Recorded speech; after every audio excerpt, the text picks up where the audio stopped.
பெண்ண சக மனுஷியா பாருங்க, நம்மள ஒரு ஆளா பாருங்க. புனிதமா பேசுறது முக்கியம் இல்ல, சமத்துவமா பேசுறதான் முக்கியம். இந்த சிந்தனை உங்களுக்கு இல்லை திரு உதயநிதி அவர்களே. இது வரைக்கும் எங்களுடைய முதலமைச்சர், எங்களுடைய அண்ணன் ஒரே ஒரு இடத்துல பெண்ணை தவறா தரக்குறைவா பேசி பார்த்திருக்கீங்களா? எழுதி வச்சுக்க, இப்ப எழுதி கொடுங்க திரு மு க ஸ்டாலின் அவர்களே. இன்னைக்கு ஆபாச நீதியாக ஒரு எதிர்கட்சி தலைவர் உட்கார்ந்துட்டு இருக்காரு. இனிமேட்டு அவர் ஆபாச நீதி தான் கூப்பிடணும், உதயநிதி கிடையாது. உங்களுடைய அம்மா முன்பும் உங்களுடைய மகள் முன்பும் இந்த வார்த்தையை பேச முடியுமா திரு உதயநிதி அவர்களே? பேச முடியுமா? 60 வருஷ வரலாற்றை தூக்கி எறிஞ்சு சிங்கிளா தனியா எங்கால் ஜெயிச்சிருக்காரு எலெக்ஷன்ல. உங்களை எதிரியாவே நாங்க பாக்கல. எங்க தலைவரை எதிர்த்து நிக்கிறதுக்கு ஒரு தகுதி வேணும். இன்னைக்கு சேலஞ்ச் பண்றேன் திரு உதயநிதி அவர்களே, உங்க தாத்தாவோட ஐடென்டிட்டி, திமுகவோட ஐடென்டிட்டி எல்லாத்தையும் தூக்கி போட்டு உங்க எம்எல்ஏ போஸ்ட் ரிசைன் பண்ணிட்டு வாங்க. எங்க தலைவர் சாமானிய ஒருத்தரை நிப்பாட்டுவார். அதே சேப்பாக்கத்துல சாமானிய ஒரு பெண்ணை நிப்பாட்டுவார். சாமானிய ஒரு பெண்ணை சேப்பாக்கத்துல இன்னைக்கு நாங்க நிப்பாட்டுக்கு ரெடி. சேலஞ்ச் பண்றோம். ஒரே ஒரு முறை எங்க தலைவர் வருவார் பிரச்சாரத்துக்கு, ஒரே ஒரு முறை தான் வருவார். டெபாசிட் வாங்க மாட்டீங்க, எழுதி வச்சுக்கிறீங்களா? இன்னைக்கு சேப்பாக்கத்துல எலெக்ஷன் நடந்துச்சுன்னா கூட்டணி கட்சியோட 20% மைனஸ் வச்சுங்க, 10 தொகுதி ஜெயிச்சிருக்க மாட்டாங்க. கூட்டணி கட்சினால 10 தொகுதி இல்ல, காங்கிரஸ், ஐஎம்எல், கம்யூனிஸ்ட், விசிக இல்லன்னா திமுகனால 10 தொகுதி ஜெயிச்சிருக்க முடியாது.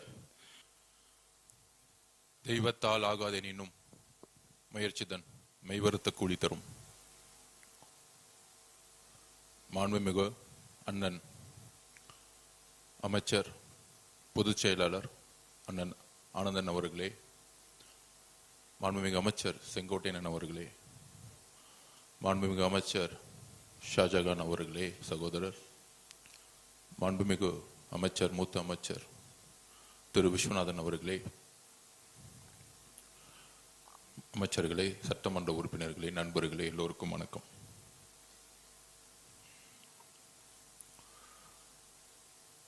நாளைக்கு சட்டசபை பட்ஜெட் கூட்டத்தொடர். சட்டசபைக்குள்ள போனா மரபுன்னு சொல்லுவாங்க. அந்த மரபை இன்னைக்கு வரைக்கும் உண்மையா கடைபிடிச்சிட்டு இருக்கக்கூடிய இயக்கம் தமிழக வெற்றி கழகம். நமக்கு அனுபவம் இல்லைன்னு சொன்னாங்க, சட்டசபை எதிர்கொள்ள முடியுமான்னு சொன்னாங்க. ஆனால் ஒரு 4 நாள் நடந்துச்சு. முதல்ல அந்த 4 நாள்ல ஒவ்வொரு நாளும் குறைந்தபட்சம் ஒரு 10 இருந்து 15 முறை அவை மீறிய செயலை செய்தது திமுக. சோ திமுகக்கே பாடம் எடுத்தாரு நம்மளுடைய தமிழக முதலமைச்சர், நம்மளுடைய அண்ணன் விஜய் அவர்கள். நம்மளுடைய சட்டமன்ற உறுப்பினர்கள், நம்மளுடைய அமைச்சர்கள் பேசவே முடியல அவங்களால அந்த 4 நாள். இப்ப அடுத்த பட்ஜெட் கூட்டத்தொடர் மானிய கோரிக்கை. அப்ப என்ன கால சூழ்நிலையில் நாம் இங்க இருக்கிறோம், இன்னைக்கு நிக்கிறோம். மே 10, 2026க்கு முன்னு 2026க்கு பின்பு 60 வருஷ அரசியலை தமிழக வெற்றி கழகத்துடைய தலைவரும் சரி, நாமும் சரி, ஒரு மிகப்பெரிய வரலாற்றை மாற்றி அமைச்சோம். அது எல்லாருக்கும் தெரியும். அன்றையிலிருந்து இன்னை வரைக்கும் ஒரு 80 நாள் ஆயிருக்கும். இந்த 80 நாள்ல திமுகவோட அரசியல் முதல்ல என்னன்னா, முதல் கொள்கை அவன் கொள்கை எப்படி தமிழக வெற்றி கழகத்தோட ஆட்சியை கவுக்கிறது. இந்த 80 நாள்ல ஒரே கொள்கை திரு மு க ஸ்டாலின் அவர்களுக்கும் திரு உதயநிதி அவர்களுக்கும் இருக்கக்கூடிய ஒரே சிந்தனை. இது நம்ம சொல்லல, திரு மு க ஸ்டாலின் அவர்களே சொல்றாரு மீட்டிங்ல, 6 மாசத்துல உங்களுடைய ஆட்சி இருக்காது. 57 எம்எல்ஏ ஜெயிச்சவரு எப்படி 6 மாசத்துல ஆட்சி இருக்காதுன்னு சொல்ல முடியும்? திரு மு க ஸ்டாலின் அவர்களுக்கு என்ன எங்க இருந்து எம்எல்ஏ கிடைக்கும்? நம்மளை பார்த்து குதிரை பெயருங்கிறாங்க. 57 எம்எல்ஏ இருக்கக்கூடிய மு க ஸ்டாலின் எப்படி ஆட்சியை உருவாக்குவார்? எப்படி தமிழக வெற்றி கழகத்தை பார்த்து ஆட்சி இருக்காதுன்னு சொல்ல முடியும்? அதுக்குதான் இந்த குதிரை பேர வழக்கு. திரு செந்தில் பாலாஜிய கரெக்டா போலீஸ் டார்கெட் பண்ணி நம்ம கிட்ட இருக்க எம்எல்ஏ கிட்ட எல்லாம் போன் பண்ணி 50 கோடி கொடுக்கிறேன், 100 கோடி கொடுக்கிறேன், உங்களுக்கே எதிர்காலம் இல்ல, கொளத்தூர்ல டோட்டலா தோத்துட்டு வீட்டுல உட்கார்ந்துட்டு இருக்கீங்க. 60 வருஷம் 75 வருஷ கட்சி, 30 வருஷம் ஆளுங்கட்சி, முதலமைச்சரா உங்களுடைய தந்தை திரு மு க ஸ்டாலின் அவர்கள், திராவிட முன்னேற்ற கழகத்தோட தலைவர், கொளத்தூர்ல மக்கள் தூக்கி எறிஞ்சிட்டாங்கன்னா இது வரைக்கும் ஏன் தூக்கி எறிஞ்சிட்டாங்கிற ஒரு மெசேஜை கூட அவங்க இன்னும் புரிஞ்சிக்கல. ஒரே ஒரு முறைதான் கொளத்தூருக்கு தலைவர் போனார். அதுல 5 நிமிஷம் கூட பேசல. சேப்பாக்கம் மிஸ் ஆயிருச்சு அன்னைக்கு, அவ்வளவுதான்.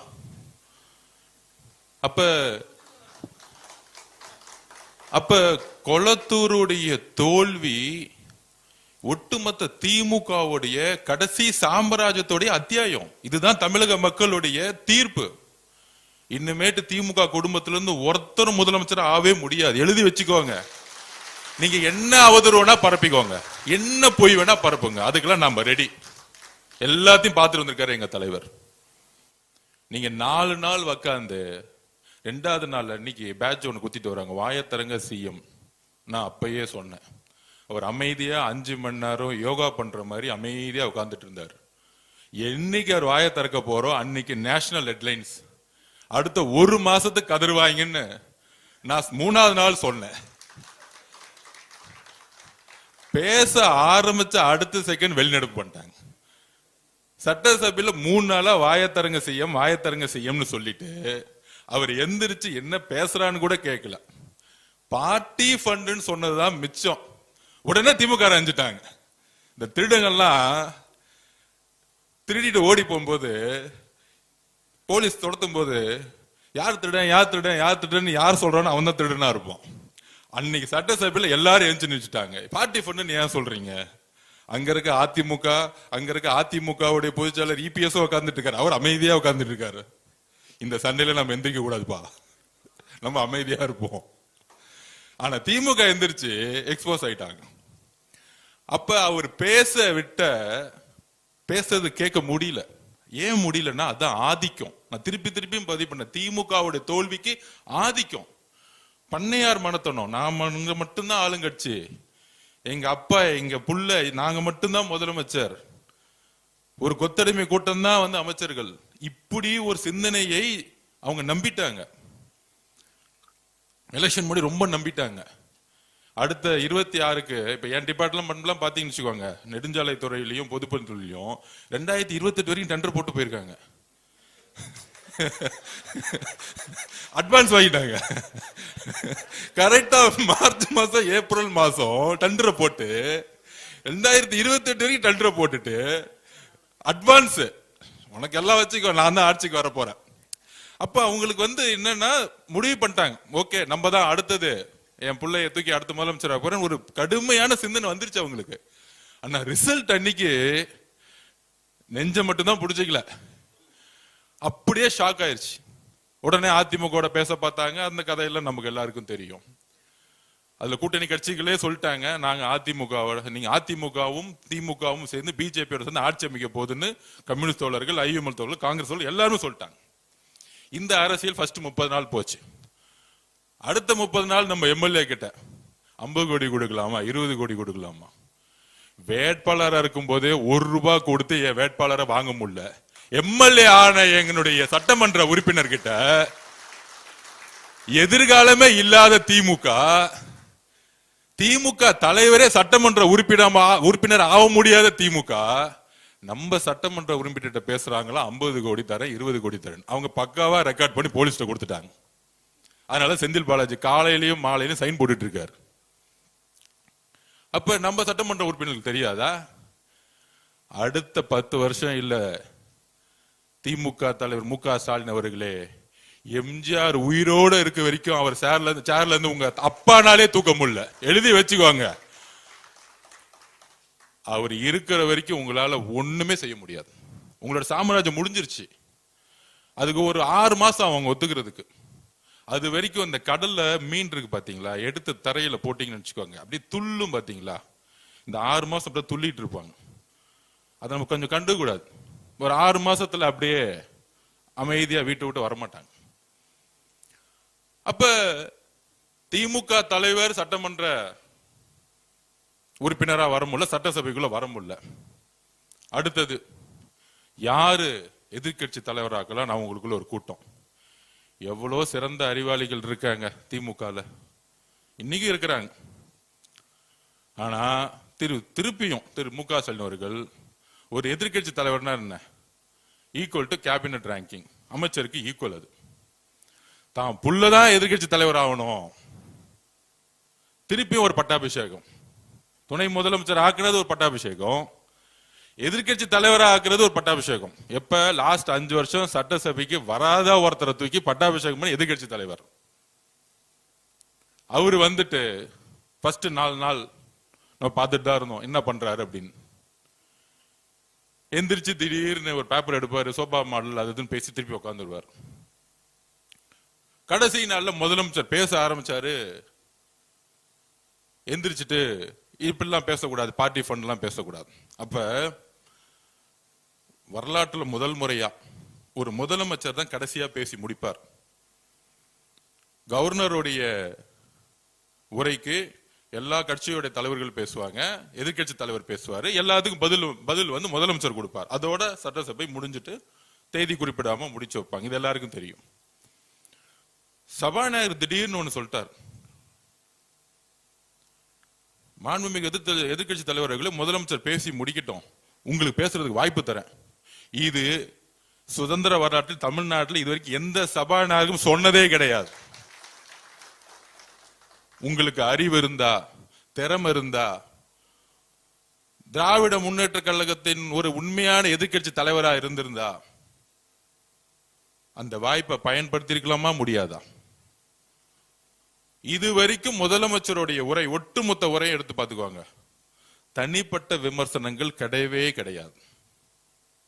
ஒரே ஒரு முறை மதுரையில அங்கிள்னு சொன்னார். அது வந்து அவருடைய ஒரு உறவு முறையில சொன்னார். அவர் தவறுன்னு சொன்னோடனே, வருந்துறாங்கன்னு சொன்னோன்னே அடுத்த மீட்டிங்ல சொன்னாரு, நான் தவறான வார்த்தைகளை சொல்லல, ஒரு உறவு முறையில சொன்னேன், இனிமேட்டு அந்த வார்த்தையை சொல்ல மாட்டேன்னு சொன்னது எங்க தலைவர். இதுதான் உண்மை. அரசியல் ரீதியான தாக்குதல் இருக்கும் எங்களோட தலைவர்கிட்ட இருந்து. ஏன் ஒட்டுமொத்த அடுத்த கட்டத்தில் இருக்கக்கூடிய நிர்வாகிகள் அவர்கிட்ட இது வரைக்கும் தவறா ஒருமையில ஒரு பெண்ணை நோக்கிய விமர்சனம் தமிழக வெற்றி கழகத்துடைய நிர்வாகிகள் வந்ததே கிடையாது. இதுதான் எங்களுடைய வளர்ப்பு, எங்கள் தலைவர்கிட்ட இருந்து நான் கத்துக்கிட்டது. அப்ப எதிர்கட்சி தலைவரா இருக்கக்கூடிய பணி என்ன? அண்ணா உருவாக்கிய இயக்கம், சமூக நீதியும் மாநில சுயாட்சியும் பேசி பேசி வளர்ந்த இயக்கம். அதுக்கப்புறம் கலைஞர் 1000 குற்றச்சாட்டுகள் இருக்கான், சமூக நீதி பேசி கட்சியை வளர்த்தார். அவரும் பெண்களை கொச்சையா பேசக்கூடிய வழக்கத்தை திருமதி இந்திரா காந்தி மேடம் கிட்ட இருந்து கொண்டு வந்தார். அது என்ன பேசினார் அதுக்குள்ள போக விரும்பல, இறந்தவரை பத்தி பேச வேணாம், வரலாறு.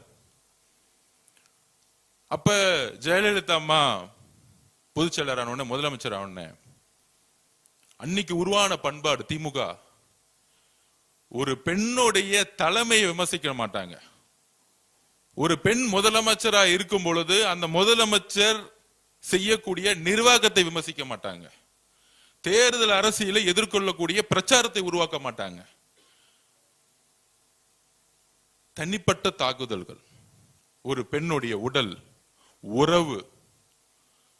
பெரியார் அப்பயே சொன்னார், பெண்ணை கடவுளா பாக்குறதோட பெண்ணை சக மனுஷியா பாருங்க, நம்மள ஒரு ஆளா பாருங்க. புனிதமா பேசுறது முக்கியம் இல்ல, சமத்துவமா பேசுறதான் முக்கியம். இந்த சிந்தனை உங்களுக்கு இல்லை திரு உதயநிதி அவர்களே. பெரியார் கருத்துக்களை உள்வாங்கி அண்ணா உருவாக்கிய இயக்கம் பெரியாருடைய பெண் ஏன் அடிமையானால் புக்கை எடுத்து உதயநிதிக்கு புக்கை கொடுக்கணும். அந்த சிந்தனை இருக்குல்ல, அந்த ஒரு பிறப்பால் ஒரு சிந்தனை இருக்குல்ல திரு உதயநிதி அவர்களுக்கு. எங்க தாத்தா கலைஞர் முன்னாள் முதலமைச்சர், எங்க அப்பா முன்னாள் முதலமைச்சர் ஸ்டாலின், எங்க அப்பா முன்னாள் முதலமைச்சரா இருந்ததுனால இன்னைக்கு என்ன பட்டாபிஷேகம் பண்ணி எதிர்கட்சி தலைவரா உட்கார்ந்து வச்சிருக்க அந்த திமிர் இருக்குல்ல, அந்த திமிர் தான் பிறப்பால் உருவாக்கப்பட்டது. அந்த பிறப்பால் உருவாக்கப்பட்ட ஆணவம் தான் இன்றைக்கு 57 எம்எல்ஏவோட உங்களை உட்கார வச்சு 26 கட்சி கூட்டணியை உருவாக்கி ஒவ்வொரு தொகுதியில் 40 கோடி ரூபாய் செலவு பண்ணி 75 வருஷ பாரம்பரிய கட்சிய உங்களுடைய ஆணவத்தால் இன்னைக்கு உங்களை உட்கார வச்சிருக்காரு திரு மு க ஸ்டாலின் அவர்களை. இன்னைக்கு வீட்டுல உட்கார்ந்துருக்காரு உங்களுடைய ஆணவம். ஏன் அந்த வார்த்தையை சொல்றேன்னா, இப்ப எக்ஸ்ல ஒரு ட்வீட் போட்டிருக்காரு, தமிழக வெற்றி கழகத்துக்கு ஆணவமா திரு மு க ஸ்டாலின் சொல்றாரு. இதுவரைக்கும் எங்களுடைய முதலமைச்சர், எங்களுடைய அண்ணன் ஒரே ஒரு இடத்துல பெண்ணை தவறா தரக்குறைவா பேசி பார்த்திருக்கீங்களா? எழுதி வச்சுக்க, இப்ப எழுதி கொடுங்க திரு மு க ஸ்டாலின் அவர்களே. உங்கள் மீது ஏற்படக்கூடிய ஊழல் குற்றச்சாட்டுகளை பத்தி பேசியிருப்பார், அதிகார அத்துமீறலை பத்தி பேசியிருப்பார், உங்களுடைய குடும்ப ஆட்சியை பத்தி பேசியிருப்பார். இதுதான் மக்கள் கிட்ட அவர் கொண்டு போன பிரச்சாரம். வேற எந்த பிரச்சாரத்தையும் அவர் உருவாக்கல. அவர் சொன்ன மாதிரியே எழுதி வச்சுக்கோங்க, இந்த 80 நாள்ல 75 வருஷத்துல ஒழிக்க முடியாத ஊழலை ஒவ்வொரு துறையிலும் ஒழிச்சிருக்கிறார். இன்னைக்கு இந்த 80 நாள்ல பார்ட்டி ஃபண்ட் முதலமைச்சர் கலெக்ஷன் பண்ண நினைச்சா 10,000 கோடி ரூபாய் ஈஸியா கலெக்ஷன் பண்ண முடியும். அது வேணான்னு தூக்கி போட்டிருக்காங்க. எங்களுக்கு தெரியாத அந்த வழி. இங்க இருக்கக்கூடிய ஒவ்வொரு சட்டமன்ற உறுப்பினர்கள்ட்ட கையில 5 லட்சம் ரூபாய் இன்னைக்கு வரைக்கும் பணம் இல்ல. இங்க இருக்கக்கூடிய அமைச்சர்கிட்ட இன்னைக்கு வரைக்கும் மொத்தமா 25 லட்சம் ரூபாய் பணம் இல்ல. ஒரு நேர்மை என்பது என்ன தெரியுங்களா? வாய்ப்பே இல்லாம நேர்மையா இருக்கிறது முக்கியம் இல்ல. எல்லா வாய்ப்புகளும் இருந்து ஒரு மனிதன் அதிகாரமும் அந்த பலமும் இருக்கும் பொழுது நேர்மையா என் மக்கள்கிட்ட நான் என்ன சொன்னோமோ அங்க நிமிர்ந்து ஒவ்வொரு நாள் உட்கார்ந்துருக்காரு பாத்தீங்களா எங்களுடைய முதலமைச்சர். அந்த நேர்மைதான் மக்கள் அவரை நேசிக்க வைக்குது. அந்த நேர்மைதான் தமிழ்நாட்டுடைய ஒட்டுமொத்த பெண்களுடைய அண்ணனாவும் தம்பியாவும் மகனாவும் இருக்கிறார் எங்க தலைவர். எங்களுடைய நாங்களும் சரி போனவொன்னே அன்பா பெண்கள் ஏன் ஓடி வராங்க? தமிழக வெற்றி கழகம் நான் திருப்பி பதிவு பண்ணோம், கண்டிப்பா ஆளுங்கட்சி ஆகும். கண்டிப்பா மாண்புமிகு முதலமைச்சர் ஜெயிச்சு முதலமைச்சர் ஆக்குவார். 4 மாசம் முன்னாடி நம்பல. அதற்கான காரணம் என்ன தெரியுமா? எல்லாரும் இளைஞர்கள் சொல்லிட்டு இருந்தாங்க. ஏன்னா நம்ம போகும்போது எல்லாரும் இளைஞர்கள் நம்மள வேலை பார்க்கறதுக்காக எல்லாம் ஓடி வருவாங்க. ஆனா அவன் கண்ணுக்கு தெரியாத ஒன்னே ஒண்ணு என்ன தெரியுமா? வீட்டுல இருந்தாங்க பாருங்க, அமைதி புரட்சி பண்ணாங்களே பெண்கள், ஒட்டுமொத்த பெண்களும் இந்த வெற்றியை உருவாக்கியது பெண்கள். திருப்பி பதிவு பண்றோம். நாங்க எங்க ஏன் யாருக்கிட்ட உண்மையா இருக்கணும்? நாங்க நினைக்கிறோம் தெரியுமா? முதல்ல தமிழ்நாட்டில் இருக்கக்கூடிய எங்களுடைய தாய்மார்களுக்கிட்டையும் எங்களுடைய அக்கா கிட்டையும் தங்கச்சிக்கிட்டையும் நாங்க உண்மையா இருக்கணும்னு நினைக்கிறோம். ஏன்னா இந்த கட்சியை உருவாக்கியது தமிழக பெண்கள். எங்க அண்ணனை முதலமைச்சர் ஆக்கியது தமிழக பெண்கள், அதோட சேர்ந்த இளைஞர்கள். அப்ப ஏன் எங்களுக்கு அந்த உணர்வு வருது? அதுல இன்னைக்கு சொல்றாரு, தமிழக திமுகவுடைய பேட்டி கொடுக்கிறார் RS பாரதி சொல்றாரு, மூத்த தலைவர். அது என்ன, நாங்க எம்ஜிஆர் காலத்திலும் இப்படிதான் பேசிக்கிட்டு இருந்தோம், கலைஞர் காலத்திலும் அப்படிதான் பேசிட்டு இருந்தோம், ஏன் அம்மா ஜெயலலிதா காலத்திலும் அப்படிதான் பேசிட்டு இருந்தோம், ஐயா எடப்பாடி காலத்தில் அப்படித்தான் பேசிட்டு இருந்தோம். இந்த 4 பேர்ட்ட என்ன வேணா பேசிக்குவாங்க. ஆனால் எங்கள் அண்ணன் முதலமைச்சரா பொறுப்பேற்றதிலிருந்து திரு சி ஜோசப் விஜய் அண்ணன் எங்கள் முதலமைச்சரா இருக்கக்கூடிய இடத்துல பெண்களை நோக்கி விமர்சிக்கக்கூடிய யாரா இருந்தாலும் கைது செய்யப்படுவார்கள். இது ஏன்னா ஒருத்தருக்கான மிரட்டலோ பழிவாங்கலோ கிடையாது. இந்த கலாச்சாரத்தை தூக்கி எறியணும். ஒரு பெண் அரசியலுக்கு வரக்கூடாதா? ஒரு பெண் நிருபரா வரக்கூடாதா? பத்திரிகையுள்ள வரக்கூடாதா? ஏன் உங்களை பார்த்து கொஸ்டின் கேட்டக்கூடாதா? கேட்கிற கேள்வியை விட்டுட்டு அவங்கள உடலையும் அவர்களுடைய உறவையும் சுக்குனராக கூடிய செயலை செய்யறதா திமுக. அப்ப அண்ணா பேசிய சமூக நீதியும் மாநில சுயாட்சியும் தூக்கி எறிஞ்சு இன்னைக்கு ஆபாச நீதியாக ஒரு எதிர்கட்சி தலைவர் உட்கார்ந்துட்டு இருக்காரு. இனிமேட்டு அவர் ஆபாச நீதி தான் கூப்பிடணும், உதயநிதி கிடையாது. உறுதியாக சொல்றோம். என்ன வார்த்தைகள்! நான் கேட்கிறேன், நான் என்ன பேசுறது தவறுன்னு இன்னைக்கு வரைக்கும் உணரல. வார்த்தைகள் தவறு இருக்கலாம், மனிதன் உணர வேண்டும். தவறு செய்யாத மனிதர்கள் கிடையாது, ஆனால் அது உணரணும். அந்த உணர்ச்சி இருக்கா? இன்னைக்கு பேசுறாரு, நான் என்ன பேசுறேன்? ஒண்ணுமே பேசல. உங்களுடைய அம்மா முன்பும் உங்களுடைய மகள் முன்பும் இந்த வார்த்தையை பேச முடியுமா திரு உதயநிதி அவர்களே? பேச முடியுமா? எல்லோருக்கும் குடும்பம் இருக்கு. எல்லா பெண்களையும் ஒரே மாதிரி பார்க்கணும். எங்க அம்மா பார்க்கிற மாதிரி தான் இன்னொரு அம்மாவை நான் பார்க்க முடியும். அந்த உணர்வு உங்ககிட்ட இல்ல. ஆனா எங்க தலைவருக்கு ஒவ்வொரு பெண்ணையும் தன்னுடைய அம்மாவும் தங்கச்சியாவும் அக்காவையும் பார்த்துட்டு இருக்காரு. இதனாலதான் இந்த ரியாக்ஷன். இதுதான் உண்மை. இது அரசியலோ பழிவாங்களோ கிடையாது. நாங்க எதுக்கு அரசியல் பழி வாங்கணும்? 60 வருஷ வரலாற்றை தூக்கி எறிஞ்சு சிங்கிளா தனியா எங்கால் ஜெயிச்சிருக்காரு எலெக்ஷன்ல. உங்களை எதிரியாவே நாங்க பார்க்கல.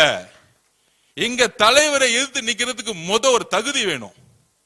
இன்னைக்கு சேலஞ்ச் பண்றேன் திரு உதயநிதி அவர்களே, உங்க தாத்தாவோட ஐடென்டிட்டி, திமுகவோட ஐடென்டிட்டி எல்லாத்தையும் தூக்கி போட்டு உங்க எம்எல்ஏ போஸ்ட ரிசைன் பண்ணிட்டு வாங்க. எங்க தலைவர் சாமானிய ஒருத்தரை நிப்பாட்டுவார். அதே சேப்பாக்கத்துல சாமானிய ஒரு பெண்ணை நிப்பாட்டுவார். சாமானிய ஒரு பெண்ணை சேப்பாக்கத்துல இன்னைக்கு நாங்க நிப்பாட்டுக்கு ரெடி. சேலஞ்ச் பண்றோம். ஒரே ஒரு முறை எங்க தலைவர் வருவார் பிரச்சாரத்துக்கு. ஒரே ஒரு முறை தான் வருவார். டெபாசிட் வாங்க மாட்டீங்க. எழுதி வச்சுக்கிறீங்களா? இன்னைக்கு சேப்பாக்கத்துல எலெக்ஷன் நடந்துச்சுன்னா ஏன் தெரியுமா? திமுக இன்னைக்கு எதிர்கட்சி தலைவரானதுக்கான காரணமே கூட்டணி கட்சினாலதான். கூட்டணி கட்சியோட 20% மைனஸ் வச்சுங்க 10 தொகுதி ஜெயிச்சிருக்க மாட்டாங்க. கூட்டணி கட்சினால 10 தொகுதி இல்ல. காங்கிரஸ், ஐஎம்எல், கம்யூனிஸ்ட், விசிக இல்லன்னா திமுகனால 10 தொகுதி ஜெயிச்சிருக்க முடியாது. இப்ப ஒட்டுமொத்த கூட்டணி எங்க தலைவர் கூட எங்களோட இருக்கிறாங்க. அப்ப நீங்க உங்களை பார்த்து நாங்க எதுக்கு பயப்படணும்? தேர்தல் ரீதியா நீங்க யார் எங்களுக்கு? எங்க தலைவர் உங்களை பார்த்து பயந்தா தானே வந்து கைது பண்ணணும், சிறை தள்ளணும். அந்த பயம் எங்க தலைவருக்குள்ள. சாமானிய தொண்டனர் கூட தமிழக வெற்றி கழகத்துல கன்னியாகுமரி சாமானிய ஒரு பெண்ணு கூட அந்த பயம் கிடையாது. உங்களை பார்த்து முடிஞ்சு போச்சு உங்க சாம்ராஜ்யம். எல்லாம் சேர்ந்துட்டாங்க. பெண்கள் ஒட்டுமொத்தமா சேர்ந்துட்டாங்க. நீங்க இது பேசி முடிச்ச அடுத்த செகண்ட் சமூக வலைத்தள பாருங்க, ஒட்டுமொத்த பெண்களும் பேச ஆரம்பிச்சிட்டாங்க. என்ன பேசுது? ஒரு பொறுப்பு வாய்ந்த எதிர்கட்சி தலைவர் பேசுறதா? Equal to cabinet ranking. அமைச்சர் இடத்துல இருக்கீங்க நீங்க. எதிர்கட்சி தலைவர் யார் யார் இருந்திருக்கா? கலைஞர் இருந்திருக்காரு அந்த இடத்துல. என்ன பேச்சுகள் இது? மேடம் ஜெயலலிதா உட்கார்ந்து இருக்கா. உங்க இடத்துல எந்த இடத்துல உட்கார்ந்துட்டு இருக்கீங்க? காவேரி பிரச்சனை பத்தி பேசுறோம். காவேரி பிரச்சனை பத்தி நாளைக்கு சட்டசபையில் நீங்க எந்திரிச்சு என்ன வேணா கொஸ்டின் கேளு. அதுக்கு உடனே சொல்றாங்க அவர் வந்து நாளைக்கு சட்டசபையில் வந்து நம்ம கேள்வி கேட்டு வர பயந்துட்டாங்களாம். 4 நாள் நீங்க என்ன கேள்வி கேட்டீங்க எனக்கு தெரியாது. அந்த இடத்துல சும்மா உட்காந்துட்டு இருந்தீங்க 4 நாள். நீங்க கேள்வி கேட்கறீங்களா எங்களை பார்த்து?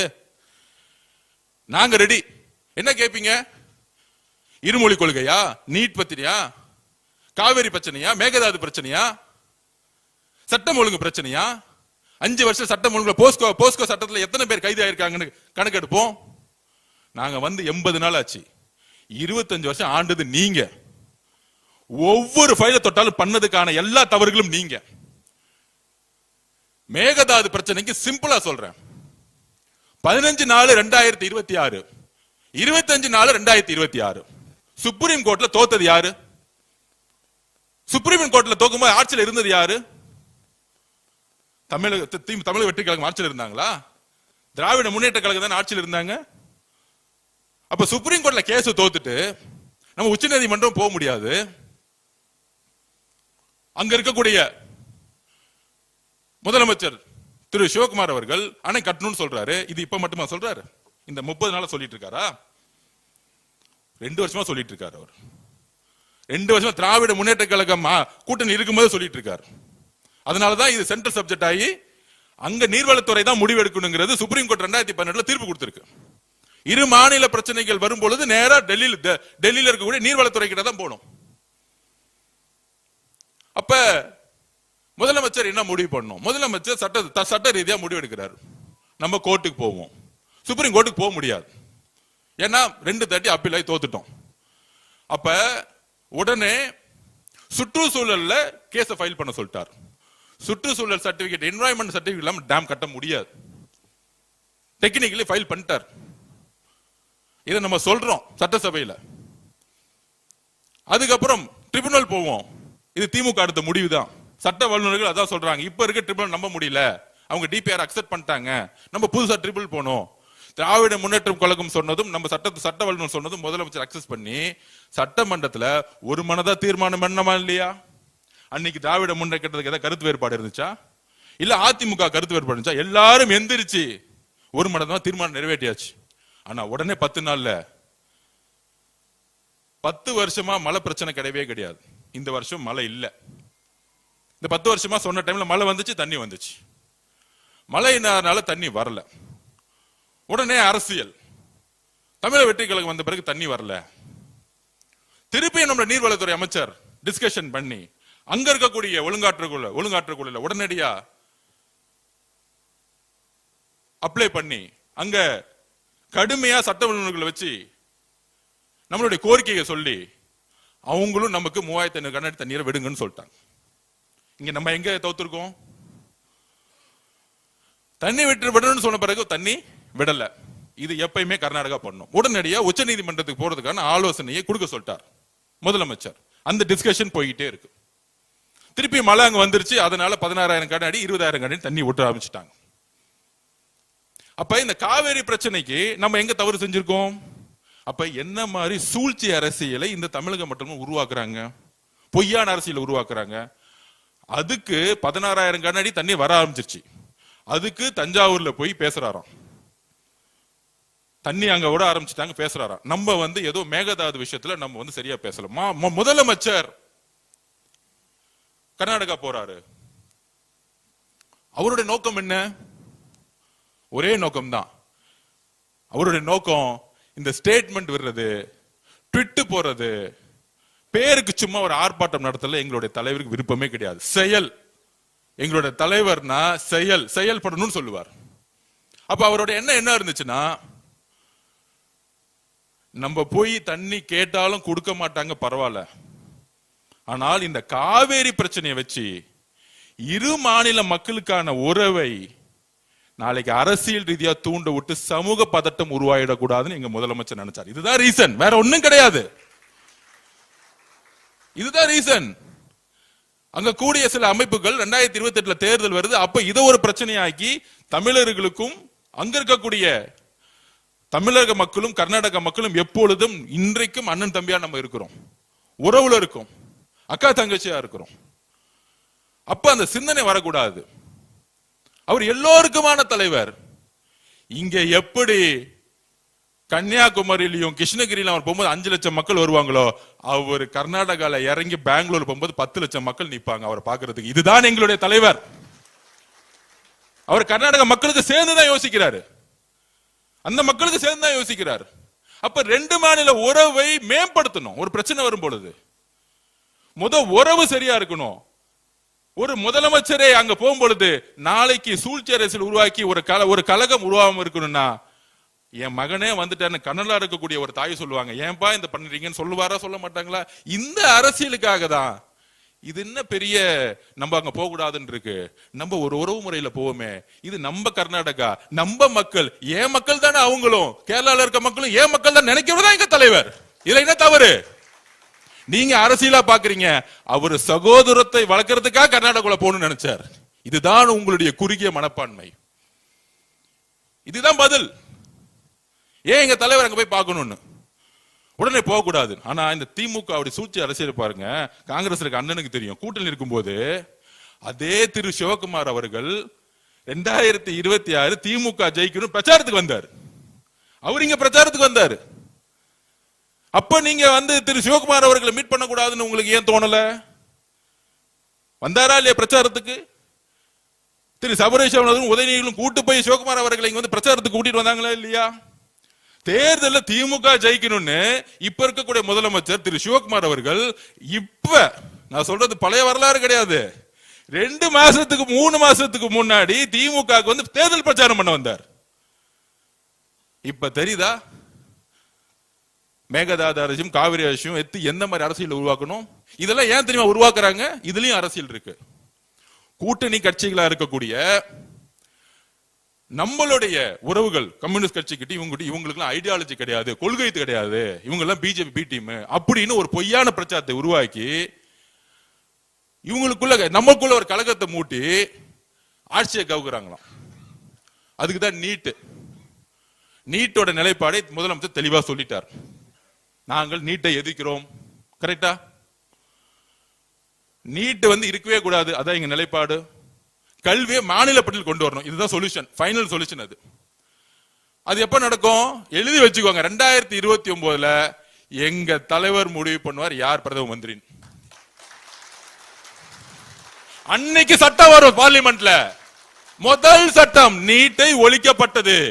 முதலமைச்சருடைய ஒரே சைலண்டா பண்ணிட்டு போயிட்டே இருப்பார். அவர் எப்பயுமே அதிகமா பேசவே மாட்டார். அது ஒரு உதாரணம் சொல்லிடுவா. சில தலித்துல இருக்கவங்க நிறைய குரல் கொடுப்பாங்க.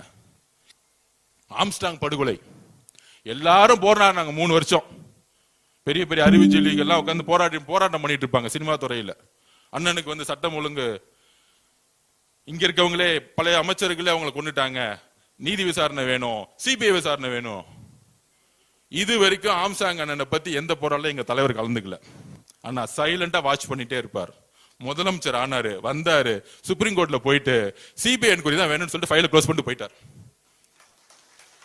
3 வருஷம் நாடகம் ஆடிட்டு இருந்தாங்க. ஆம்ஸ்டாங் அண்ணன் படுகொலைக்கு சிபிஐ என்கொயரி வேணும்னு. யாரு இது? யாருக்காக நம்ம அண்ணன் பண்ணார் தெரியுமா?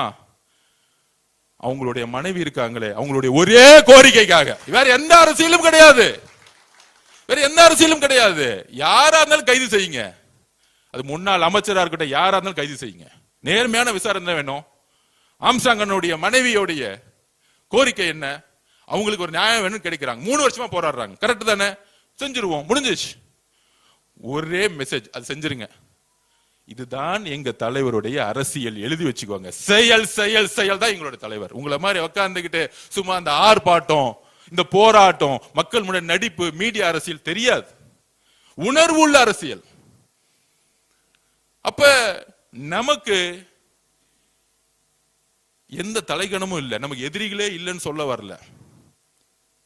தேர்தல் அரசியலில் எங்க தலைவருக்கு தெரியும் எப்படி வெற்றி பெறணும் எங்களுக்கு. அதனால எங்க தலைவருக்கு யாரை பார்த்தாலும் பயம் கிடையாது. அவர் சொல்லுவார், ஒருவேளை நம்ம நேர்மையா இருப்போம், ஒருவேளை ஆட்சியே கவர்ந்தாலும் என்ன அர்ஜுன் 3 மாசம் எலெக்ஷன் வரும், நம்ம 234 தொகுதி ஜெயிக்கிறதுக்கான வேலையை பண்ணுங்க. நம்ம கூட்டணி கட்சிகள்லாம் சொல்லுங்க, எதுக்கு நம்ம பயப்பட வேணும்? நம்ம கூட்டணி கட்சி தலைவர் சொல்லுங்க. என் மனசுல நேர்மை இருக்கும் போது நான் எதுக்கு பயப்படணும்? இதுதான் எங்களுடைய தலைவர். அப்படி இருக்கும் பொழுது கலைஞர் பேரனா இருந்தான், ஸ்டாலின் மகனா இருந்தான். கொஞ்ச நாளுக்கு முன்னாடி இவங்க பிஜேபியில இருந்து ஒருத்தவங்க கம்ப்ளைண்ட் பண்ணாங்க. அப்துல்லா, நம்ம பேர் என்னப்பா?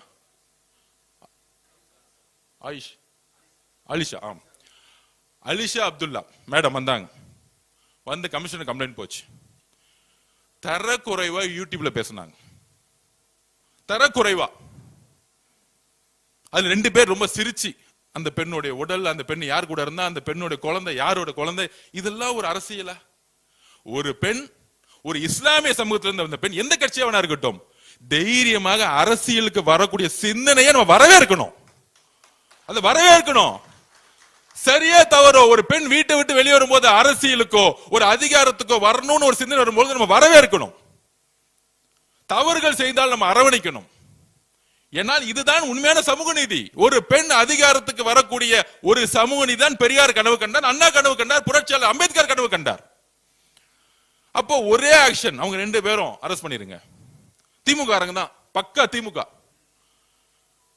அதே சட்டம் தான் நீங்க மகுடம் சூட்டிய முக ஸ்டாலின் உங்க மகனா இருந்தாலும் ஒரே சட்டம் தான் எங்களுக்கு.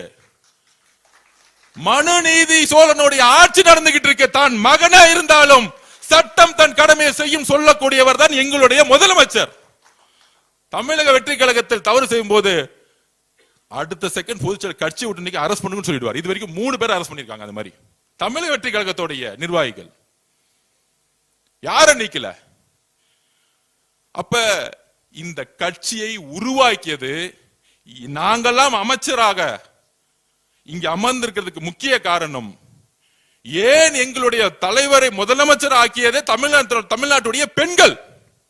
அப்ப அந்த பெண்களை கொச்சையாக பேசும் பொழுது யாராக இருந்தாலும் சட்டப்படி நடவடிக்கை எங்களுடைய முதலமைச்சர் எப்படியும் எடுப்பார். அதுக்காக எந்த போராட்டம் நாங்கள் எதிர்கொள்ள ரெடியா இருக்கிறோம். ஏன்னா இது தமிழக பெண்களுடைய கோரிக்கை. நேத்துல இருந்து ஒட்டுமொத்த நேஷனல் மீடியாவும் ஒரு எதிர்க்கட்சி தலைவராக இப்படி பேசலாமா? டிஸ்கஸ்டிங்.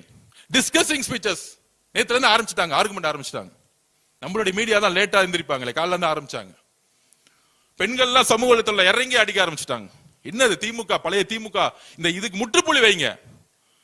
50 வருஷ திமுக இந்த பெண்களை நோக்கி இழிவா பேசக்கூடிய அரசியலை முற்றுப்புள்ளி வைங்க. தைரியம் இருந்தா எங்க தலைவரை விமர்சிக்கணும்னா அவர் முகத்தை பார்த்து ஒரு தவறு சொல்லி அரசியல் பண்ணி ஜெயிச்சிருங்க. எந்த காலத்துல வாய்ப்பு கொடுக்கவே மாட்டார் அவர். உங்களுடைய அரசியல் எல்லாத்தையும் தூக்கி போட்டுதான் ஜெயிச்சுட்டு வந்திருக்காரு. அப்ப இது மாதிரி ஒரு விமர்சனத்தை உருவாக்கினா ஒரு அட்டென்ஷன் கிடைக்கும். இதுதான் ஒரு கேவலமான பிறப்பாலே அந்த பிரச்சனை இருக்கு அவருக்கு. அவர் நல்ல டாக்டர் அனுப்பணும், சைக்காலஜி டாக்டர் அனுப்பணும். இதுதான் உண்மை. மனநல மருத்துவர்கிட்ட திரு உதயநிதி அனுப்பணும். ஓப்பனா சொல்றேன், உண்மை. ஒரு பெண்ணை நோக்கிய பார்வை இருக்கு பாத்தீங்களா, அந்த பார்வை எங்க இருந்ததுன்னா பிறப்புல இருக்கும் போது ஏதோ பிரச்சனை இருந்தா தான் வரும். அந்த மாதிரி எங்க அம்மா அப்படி பார்க்க முடியுமா? எங்க அக்காவை தங்கச்சி அப்படி பார்த்து நான் பேச முடியுமா? சொல்ல முடியுமா? சொல்ல முடியாது, சொல்ல வராது.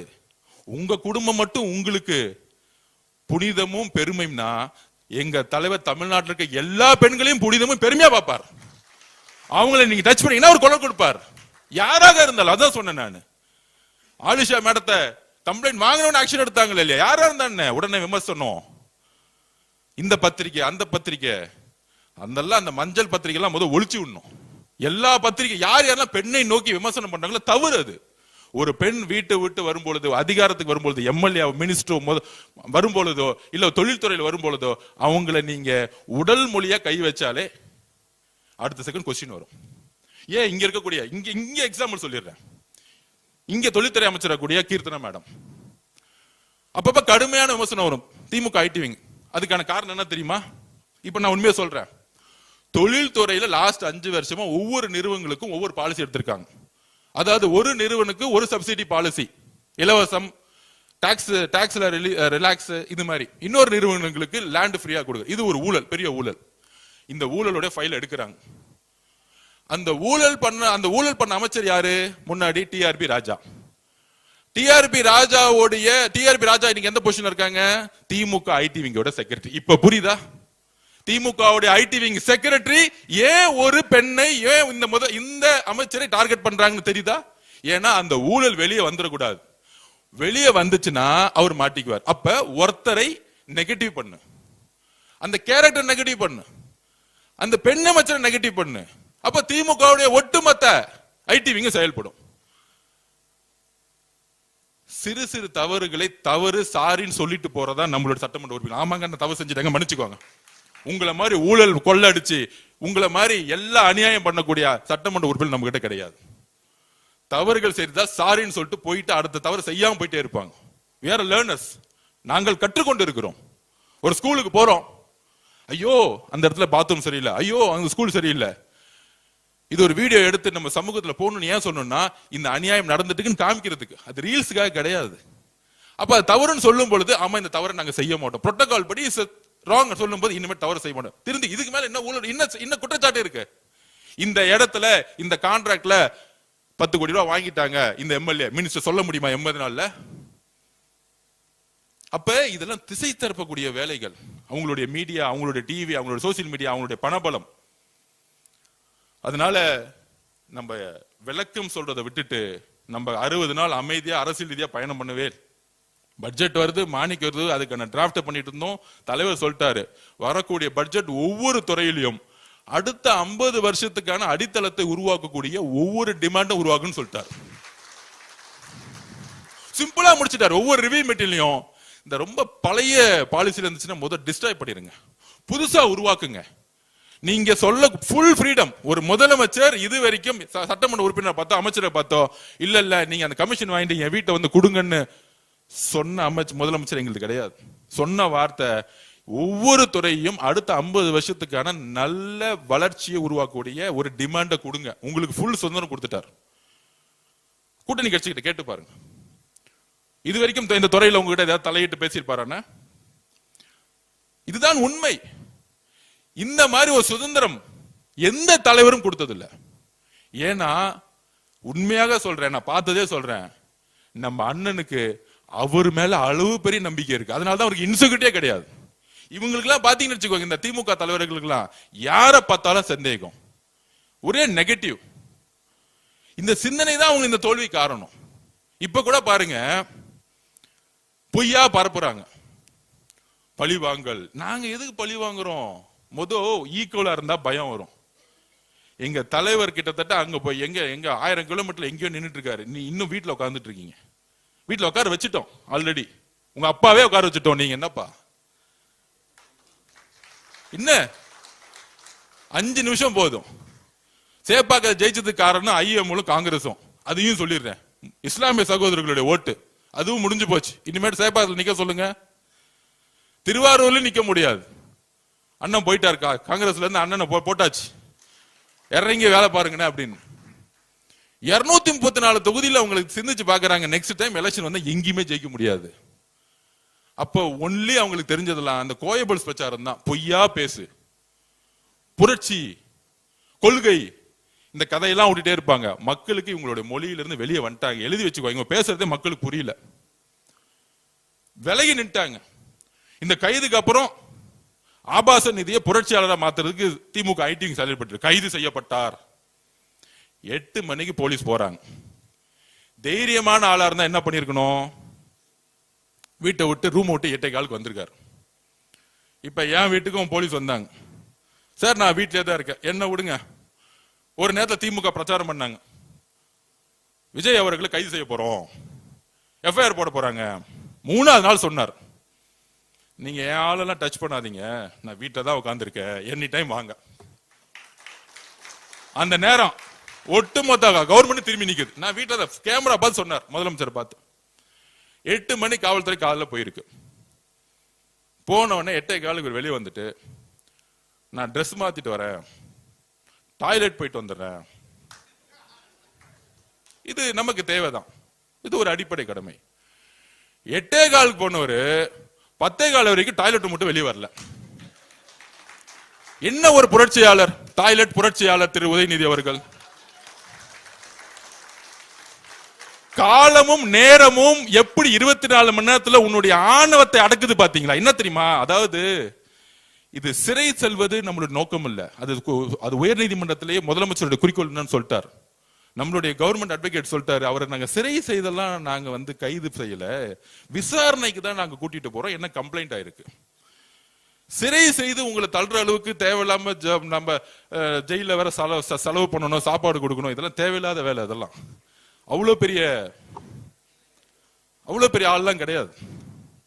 வடிவேல் படத்துல என்னையும் ஜெயிலுக்கு தள்ளிட்டாங்க, என்னையும் ஜெயிலுக்கு தள்ளிட்டாங்கன்னு நிறைய கூட்டம் திமுக இன்னைக்கு எல்லா தெருவிலும் அப்படித்தான் சுத்திட்டு இருந்தாங்க. அதுவும் பாருங்க, உதயநிதிக்காக வேன்ல ஏறனவே தெரியல, வரும்போதே போட்டோகிராஃபர் வீடியோகிராஃபர்லாம் போட்டுட்டு கரெக்டா வண்டியில ஒரு கொடியை பிடிச்சிட்டு நானும் ஜெயிலுக்கு போறேன்பா அப்படிங்கிற மாதிரி தான் ஒரு ஐடிவிங்க திமுக. உணர்வற்ற திமுக இன்னைக்கு. கட்சி தலைமைக்கும் தொண்டர்களுக்கும் உணர்வே கிடையாது. சும்மா போலியா உருவாக்குறது, இதெல்லாம் காசு கொடுத்து தெரியும் கூட்டிட்டு வர்றது. அப்ப 8:15 10:15 வரைக்கும், அதாவது நேத்து ஒரு பெண்களை அருவருப்பா பேசி அசிங்கமாக பேசிய உதயநிதி அவர்கள் இன்னைக்கு டாய்லெட் 2 மணி நேரம் உட்கார வச்சுட்டாங்க பாத்தீங்களா? அதுதான் காலமும் நேரமும். உங்க ஆணவம் இருக்கு பாத்தீங்களா? உங்க ஆணவத்தை டாய்லெட்ல உட்கார வச்சாங்க பாத்தீங்களா? வாழ்க்கை முழுசும் என்னைக்கு மறக்கவே மாட்டார் டாய்லெட்ல 2 மணி நேரம் உட்கார்ந்தது. போலீஸும் வெயிட் பண்ணிட்டே இருக்காங்க, என்னப்பா இவ்வளவு நேரம் டாய்லெட் போயிட்டு இருக்காரு. தைரியமா வந்தாரு, என்ன பண்ணிருக்கணும்? 8:15 வாங்க போலாம், விசாரணை தானே போலாமே, இன்னும் இருக்கு. நீங்க தான் தப்பே பண்ணலையே. உங்களுடைய மொழி அடிப்பில் நான் என்ன தப்பு பண்ணேன்? ஒண்ணுமே தப்பே பண்ணலையே. அதாவது மனிதரா இருக்கவர்கள் நம்ம தவறு செஞ்சுட்டா, ஆமா அந்த நேரத்துல நான் தவறு செஞ்சுட்டேன், நான் வருந்துகிறேன்னு சொல்லிட்டு போயிடுவாங்க. ஆகச்சிறந்த தலைவர்கள் மேடம் ஜெயலலிதாவே, ஆமா தவறு நடந்துருச்சு விட்டுருங்க. ஆனா வெளியே சிரிச்சிட்டு நான் எந்த தவறும் செய்யலன்னு சொல்றாரு பாத்தீங்களா? இதுதான் ஆணவத்துடைய உச்ச கொடுமை. நம்ம சட்டப்படி கோர்ட்ல அவரை சிறை செல்லணும் பண்ணல, நியாயப்படி பெண்கள் முன்பு யாரு தவறு செய்தாலும் கைது செய்யப்படாலும் பெண்களுக்காக எங்க தலைவர் குரல் கொடுத்தார். இதுதான் எங்களுடைய தலைவர், யாரா இருந்தாலும் சரி. இந்த மெசேஜ் என்ன தெரியுமா? இனி வரும் காலங்களில் எதிர்க்கட்சி தலைவரையே கைது செய்யறோம். இனிமேட்டு இந்த சோசியல் மீடியால இருக்கிறவங்க, இந்த மஞ்ச பத்திரிகை நடத்துறவங்க, என்ன இந்த ட்விட்டர்ல டூப்ளிகேட் ஐடி வச்சிருக்கிறவங்க, இன்ஸ்டாகிராம் டூப்ளிகேட் ஐடி வச்சிருக்க திமுக வச்சிருக்காங்களா, எல்லாத்தையும் தேடி பிடிச்சி பெண்களை நோக்கி விமர்சனம் வந்தா உடனடியே கைது செய்யுங்க. இதுதான் தமிழக வெற்றித்தோட முதல் கொள்கை. ஊழல ஒழிச்ச மாதிரி பெண்களை அருவருப்பா பேசக்கூடிய கலாச்சாரத்தை ஒழிக்கக்கூடிய ஒரு ஆட்சியை உருவாக்கணும். அதுதான் எங்களோட தலைவர். இவ்வளவுதான் சிந்தனை. அது எந்த பெண்ணா இருந்தாலும் சரி, இதுதான் முதல் கொள்கை. பெண்களுக்கான பாதுகாப்பையும் பெண்களுக்கான செக்யூரிட்டியும், அவங்க தைரியமாக வெளியே வந்து பணி செய்யக்கூடிய எந்த ப்ரொஃபஷனல், பொலிட்டிக்கலா இருக்கட்டும், மீடியாவா இருக்கட்டும், எந்த ப்ரொஃபஷனல் தைரியமா வெளியே வரணும். அப்படி இருந்தா, அப்படி அது அவங்களுக்கு யாரெல்லாம் முடக்க பார்க்கறாங்களோ அவங்க கைது செய்யப்படும். அப்ப இந்த கலாச்சாரத்தை ஒழிக்கணும். அதுக்கு தான் வந்து இந்த கைது. அதுலயும் விசாரணை. ஏன் விசாரணை பண்ணக்கூடாதா? என்ன மன்னராட்சியா? அதெல்லாம் முடிஞ்சு போச்சு. 2026 மே 10 முடிஞ்சு போச்சு. மன்னராட்சி தூக்கி எரிஞ்சாச்சு. இங்க எல்லோரும் தவறு செய்தால் போலீஸ் கூப்பிட்டா விசாரணைக்கு போய் தான் ஆகணும். கூப்பிட்டா 10 மணிக்கு கூப்பிட்டாங்க, எல்லா அட்வொகேட்ஸ் வந்துட்டாங்களாம். பெரிய பெரிய 100 அட்வொகேட் உட்கார வச்சுட்டு எல்லாம் பேசிட்டு நான் போறேன். அதே 8:15 போக வேண்டியது தைரியமா இருந்தா. அப்ப போன பிறகு போலீஸ் ஒரு 1 hour 2 hour என்கொயரி பண்ண போறாங்க. ஏங்க பேசுனீங்க? அவருக்கு கொஞ்சம் மறதி நோய், நான் பேசவே இல்லைங்க நேத்து அப்படின்னு சொல்லுவாரு. அதுக்கப்புறம் கோர்ட்டுக்கு போவோம் சப்ஜெக்ட். ஆனால் தமிழக பெண்களுக்கு எங்களுடைய தலைவர் ஒரு உறுதியும் நம்பிக்கையும் முதல் முறையா கொடுத்திருக்கிறார். தவறு செய்தா நான் யாரா இருந்தாலும் கைது பண்ணுவேன். அதுக்கான கான்சிக்வன்ஸ் பத்தி கவலைப்பட மாட்டேன். எதிர்க்கட்சி தலைவரா நீ நைட் என்கொயரி முடியும், காலை சட்டசபைக்கு வாங்க, என்ன வேணா கேள்வி கேளுங்க, நாங்க இருக்கிறோம், எழுதி வச்சுக்குவாங்க. அண்ணா பொதுச்செயலாளர் அண்ணா தலைவர்கிட்ட ரிக்வஸ்ட் பண்ணிருங்க, இன்னுமேட்டு உதயநிதி அவர்களுக்கு தலைவர் இருந்து பதில் சொல்ல வேணாம். நான் இருக்கேன், அண்ணன் விஸ்வநாத அண்ணன் இருக்கிறாரு, செங்கோட்டை அண்ணன் இருக்கிறாரு, நம்ம தம்பி ரமேஷ் இருக்கிறாரு, இங்க இருக்கக்கூடிய சட்டமன்ற உறுப்பினர் இருக்காங்க, நம்ம பதில் சொல்லிடுவோம். தலைவர் போய் நேரா அவருடைய ஆட்சி பணியை அவர் பாடிக்கு செய்யட்டும், பதிலே சொல்ல வேண்டாம். இந்த மாதிரி கேரக்டருக்கு, இந்த ஆபாச நீதிக்கெல்லாம் எந்திரிச்சு எங்களுடைய தலைவர் தமிழக மக்களால் சிங்களா தேர்ந்தெடுக்கப்பட்ட நம்பிக்கை உருவாக்கி தலைவர் பதில் சொல்ல வேண்டிய அவசியமே கிடையாது. பதில் சொல்ல கூடாது. தயவு செஞ்சு தீர்மானம் போடுங்க. இனிமேட்டு எதிர்க்கட்சி தலைவர் எந்திரிச்சு சட்டம், அண்ணா நீங்க தானே அவை தலைவர், நீங்க தயவு செஞ்சு சொல்லிடுங்க, நீங்க எந்திரிச்சு பதில் சொல்லுங்க போதுன்னு. இல்ல நம்ம ரமேஷ் போதுன்னு, நாம போதுன்னு, அண்ணன் இருக்கிறார், விஸ்வநாத அண்ணன் இருக்கிறார், நம்ம பாத்துக்கலாம். அப்ப நம்ம பாத்துக்கலாம். தலைவர் வளர்ச்சியை நோக்கி அரசியலை உருவாக்கட்டும், நம்ம அரசியலை பாத்துக்குவோம். நீங்க அவரை, அதாவது திமுக காரங்க இறங்கிட்டாங்க, சொல்றாங்க எங்க பார்த்தாலும் போராட்டம்னு. ஒண்ணும் இல்ல, எங்க பொதுச் செயலாளரும் சரி நாங்களும் ஜஸ்ட் கண்ணு காமிச்ச ஒட்டுமொத்த ஜென்சி ரோட்ல இறங்கினா மகனை ஒருத்தன வீட்டுல இருக்க மாட்டீங்க, ஒருத்தன் வீட்டுல இருக்க மாட்டீங்க. அமைதியா ஒருத்தர் அமைதியா இருந்தா ரவுடிசம்லாம் வேலைக்கு ஆகாது. பசங்க இறங்கினாங்கன்னா ரவுடிசம்லாம் வேலைக்கு ஆகாது. நாங்க அமைதியா ஜெயிச்சிட்டோம், மக்களை முன்னேற்றணும், இளைஞர்களுக்கு வேலை வாய்ப்பு இல்ல. எங்க தலைவர் என்ன பேசிக்கிறாரு, 55% இளைஞர்கள் இருக்காங்க, வேலை வாய்ப்பை உருவாக்கணும். அவங்க அரசியலா பயன்படுத்துறது மட்டும் நம்ம குறிக்கோள் இல்ல, இளைஞர்களுக்கான வேலை வாய்ப்பை உருவாக்கி முன்னேற்றம் நினைச்சிட்டு இருக்காரு. அப்படி ஒரு அரசியல் தலையீடு அவருக்கு வந்து டிஸ்டர்ப் பண்ணா, நாங்க இருக்கிறோம், மற்ற அமைச்சர்கள் இருக்காங்க, சட்டமன்ற உறுப்பினர் இருக்காங்க, இது அண்ணன் தீர்மானமாக அண்ணன் கொடுத்துருங்க. நாளைக்கு வந்து உக்காரட்டும், அவர் எந்திரிச்சு பேசுறதுக்குள்ள என்ன வேணா பேசட்டுமே. ஏன்னா 30 வருஷம் ஆட்சி, 50 வருஷம் கழிச்சு எல்லா தப்பையும் அவங்க தான் பண்ணிருக்காங்க. நீட்டு அவங்க தான் முதலமைச்சர் இருந்தாங்க, 5 வருஷம் என்ன பண்ணாரு? மு.க. ஸ்டாலின் என்ன போராட்டம் பண்ணாரு? உதயநிதி அவர்கள் மெரினா பீச்சில் என்ன 50 நாள் உண்ணாவிரதம் இருந்து செத்து போறமே ஆக்சிஜன் ஏத்திட்டு வந்தாரா? கேக்குற 50 நாள் ஏதாச்சும் மெரினால வந்து உண்ணாவிரதம் இருந்தாரா? போயிட்டு டெல்லியில உண்ணாவிரதம் இருந்தாருல்ல, அவர் மாதிரி 30 நாள் உண்ணாவிரதம் இருந்தாரா? அனிதாவுடைய இறப்புக்கு எங்களுடைய தலைவர் செல்லும் போதே என்ன நினைச்சிருப்பாரு, ஒரு நாள் பாராளுமன்றத்தில் நீட் விளக்கப்படும், அதுக்கு நான் என்னுடைய குரலை கொடுப்பேன்னு அன்னைக்கு நினைச்சிருப்பாரு அவர். அது நடக்கும், எழுதி வச்சுக்கோங்க. தமிழ்நாட்டில இருந்து வரக்கூடிய குரல் ஒரு நாள் 2029 பாராளுமன்ற தேர்தலுக்கு பின்பு இந்த நீட்டை ஒழிக்கக்கூடிய முதல் சட்டத்தை எங்களுடைய தலைவர் வலியுறுத்துவார். அது நடக்கும், அது நடக்கும். அவரை பத்தி உங்களுக்கு தெரியாது, அது நடக்கும். ஆனந்தன் எனக்கு தெரியும், அவர் நினைச்சா நடக்கும். அவர் நினைச்சிட்டாரு, நீட்டே இருக்க கூடாது நினைச்சிட்டாரு, நீட் இருக்காது. அதனால நம்ம ரெடி ஆயிடுவோம். திமுக காரங்க ஏ ஓய் ஆ ஊன்னு கத்துவாங்க, எல்லாம் லைவ்ல போட்டாச்சு. அவங்க எக்ஸ்போஸ் ஆகட்டும். நம்ம உறுதியா டிமாண்ட், மானிய கோரிக்கை, முன்னேற்றம், மக்கள் முன்னேற்றம் போக்கஸ் பண்ணுவோம். அதற்கு மேல தவறு செய்தா, இந்த கிரவுண்ட்ல ஃபுட்பால் மேட்ச்லாம் பார்த்துப்பீங்க, ஃபவுல் அடிச்சா ஆட்டத்தை விட்டே போயிடுவாங்க. ஆல்ரெடி உங்க அப்பா தவறு செஞ்சாரு, ஆட்டத்தை விட்டு போயிட்டார். அடுத்தது அவர் புள்ள ஃபவுல் அடிச்சுக்கிட்டே இருக்கு, ஆட்டத்தை விட்டு போறாங்க. நம்ம இறங்கி ஆட போறோம். இப்ப இல்ல, அடுத்த 50 வருஷத்துக்கு தமிழக வெற்றி கழகம் மட்டும்தான் இங்க இருக்கும். அதோட சேர்ந்து கூட்டணி கட்சி இருக்காங்க. தனியா நின்னே 35%, கூட்டணி வேற வந்துட்டாங்க 20%.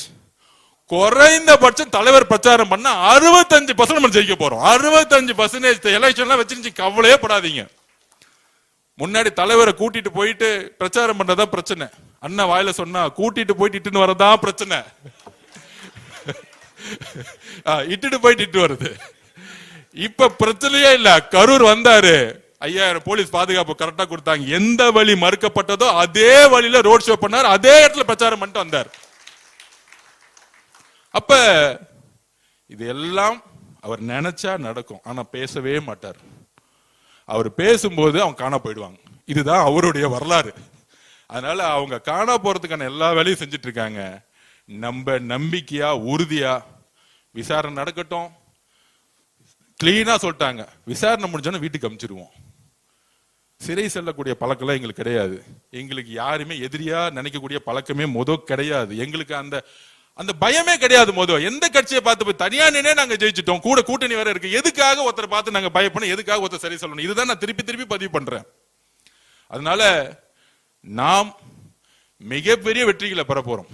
இவங்களுடைய பொய்யையும் இவங்களுடைய சூழ்ச்சிகளையும் தூக்கி எறியறதுக்கு நமக்கு நிதானமும் பொறுமையும் ஒற்றுமையும் வேணும். இது எல்லாம் தலைவருக்கு ஒரு பலமா இருக்கும். தலைவரோட பலத்துக்கு நான் திருப்பியும் சொல்றேன், அடுத்தது 50 வருஷத்துக்கு பக்கத்துல நிக்கிறதுக்கு யாருமே கிடையாது. அதனால நம்ம சட்டசபையில நிமிர்ந்து போவோம். ஏன்னா நம்ம நேர்மையாளர்கள், நம்ம தலைவர் ஒரு மிகப்பெரிய நேர்மையான ஆட்சி உருவாக்கி இருக்கார். நன்றி, வணக்கம்.